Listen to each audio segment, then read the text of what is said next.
Până de curând, toți autorii de documente la editarea cărora contribuiau mai mulți colaboratori își editau și păstrau lucrările în calculator. După ce termina de alcătuit structura documentului, autorul urma să ia legătura cu colaboratorii, să solicite date. Se obișnuia să se trimită mail-uri cu instrucțiuni și se atașa documentul. Dar care era marea problemă? Se creau copii. Documentul original rămânea necompletat, pe când copiile urmau să devină originale, actualizate, dar cu datele unui singur colaborator. O mulțime de astfel de copii originale se creau. Acesta era primul pas spre risipirea de timp prețios care urma să aibă loc mai târziu la reconstituirea originalului de bază și finalizarea lui. Rezolvarea problemei este schimbarea locului de păstrare și de editare a documentelor cu mai mulți colaboratori, de pe calculatorul local pe internet, o posibilitate reală în prezent și la îndemâna oricui. Astfel, fiecare colaborator poate vedea originalul, iar prin diferite protocoale de securitate îl poate actualiza cu propriile date. Care este marea idee? În locul a numeroase mail-uri cu copii atașate ale documentului, vom atașa acelor mail-uri doar adrese web către documentul original. Să presupunem că un autor a construit un tabel în Excel pe care îl vrea populat cu diverse date de la colaboratorii lui, care pot fi cu zecile. Iată-i aici pe colaboratorii de la distanță care sunt dispuși să ofere datele. Prin vechea metodă, autorul începea să primească sub forma solicitată datele din teritoriu și se mai crea o problemă.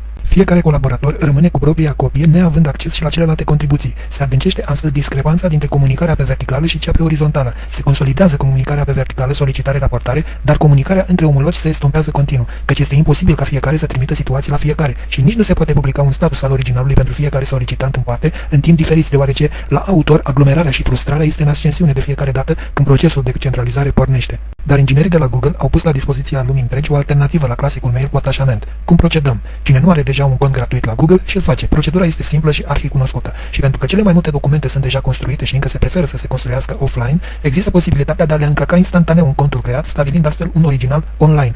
Mai departe, nu trimitem atașamente, ci invitații prin diferite protocoale. Putem la fel de bine trimite invitații securizate fiecărui colaborator pentru a lucra direct pe document sau putem genera automat un formular inteligent, atât de inteligent încât acesta îi spune colaboratorului de ce are nevoie ca să plece și completează singur la întoarcere fără greșeală originalul și instantaneu îi prezintă o copie a colaboratorului cu toate modificările de la toți colaboratorii în orice secundă.